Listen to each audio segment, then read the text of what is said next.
up, everybody? What it is. So I want to put this out because I want to see who wants to talk about this subject. Just comment, chime in, let me know if you want to talk about some of these subjects here. We want to talk about trying to make this country great again. Should black people be for that objective? We should have a lot of say in how that supposedly is done. I don't think this country ever was great. Well, it was great, but was it good? It was great, but was it good? You know, they call Alexander the Great because he, conquered and killed and took over land. They call Israel Netanyahu. They're killing people, taking over land. As black people in America, we're dealing with gentrification, land theft. And then, if you notice, they'll criticize South Africa because it's reappropriating the land from the thieves to the indigenous people. So, let's talk about that. I'm gonna play Sabby Sabs had a guest on. Sorry, Keith. But you posted that someone posted a tweet about basically USAID being a sort of CIA front. And you responded to that tweet and you said something about the drug game, right? Like they said something about why is USAID funding heroin production? And you responded to that. And I want to give you a chance to talk about what you know about this. Well, I've written a lot on Twitter about the USAID in the last couple of days, so I'm not totally sure what I'd said, but I'll tell you what I know about the issue, and this is probably the tweet you're referring to. So my grandfather was in the OSS, which was the Office of Strategic Services in World War II. And he was involved in helping plan, Pearl Harbor. He was real involved in that, and said we needed to do Pearl Harbor so that the American people would get involved in the war in the Pacific.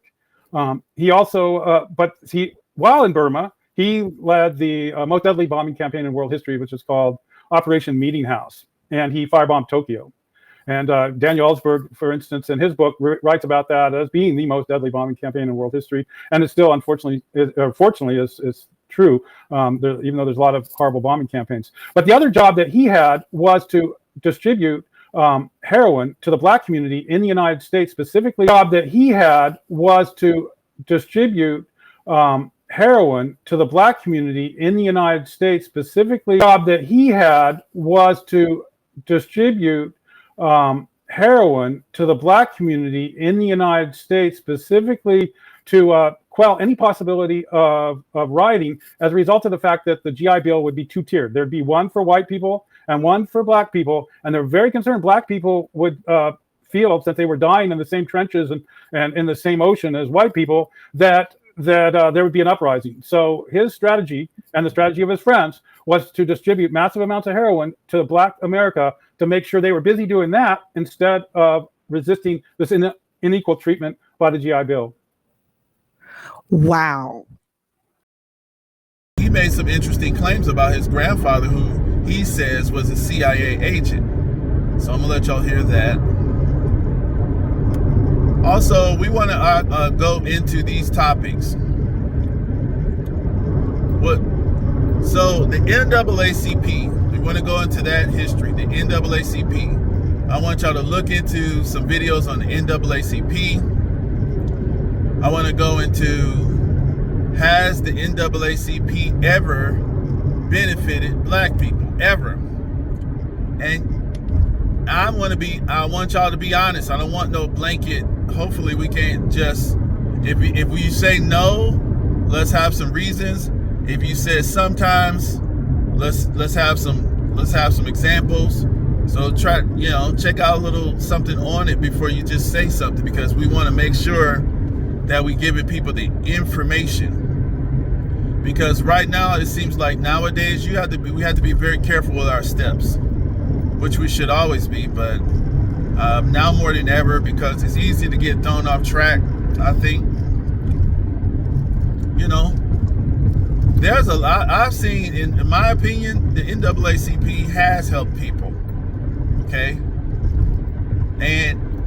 But what was the intention? Okay.